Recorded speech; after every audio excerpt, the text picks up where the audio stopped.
Looking to build your dream home but you are absolutely clueless about it? This is the video for you.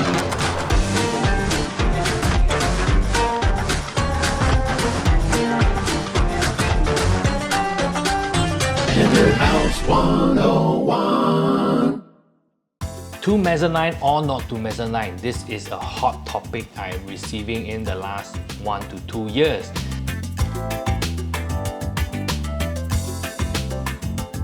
Now, a lot of people want to maximize the space they have at home. Now, having a mezzanine floor actually adds more area to your house. Now, what are the pros and cons?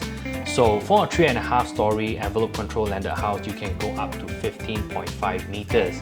Now, 3.5 stories with 15.5 meters, divide that up by 3.5 stories, you can actually get a good amount of headroom on each floor.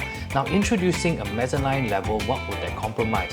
Typically, that would mean that you would lose headroom for the other floors. With 15.5 meters within the envelope control, how we can divide that up is, for example, if we have 4 meters on the ground floor, of course we have to elevate the first story 100 mm above the road level, external level, so that when it rains, the water doesn't flood in.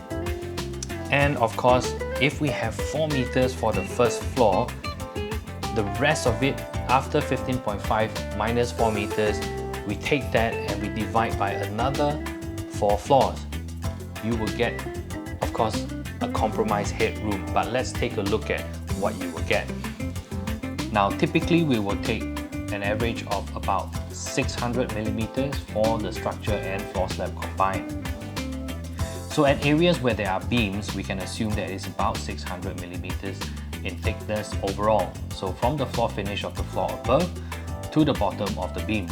With that division, we are looking at about 2.85 meters per floor from the first story mezzanine all the way up to the attic floor.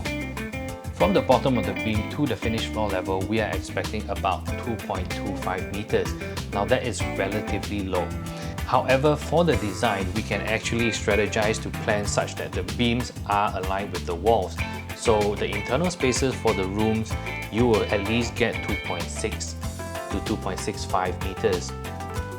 Now, what are the other compromises that you will be looking at? So instead of using ducted air conditioning, you might have to really consider only split unit systems. Also, on the other hand, the plumbing and all the other services will have to be planned very carefully because you have no more space to compromise below the beam depth. Anything that goes below, you will be eating into the 2.25 meter space. Hope that information was helpful, and hopefully inside our series of Landed Homes 101, there are other questions that you have that can be answered there. Do check out the rest of the topics. If there isn't any that answers your questions, do type it out in the comments below and we will try our best to answer. Thank you.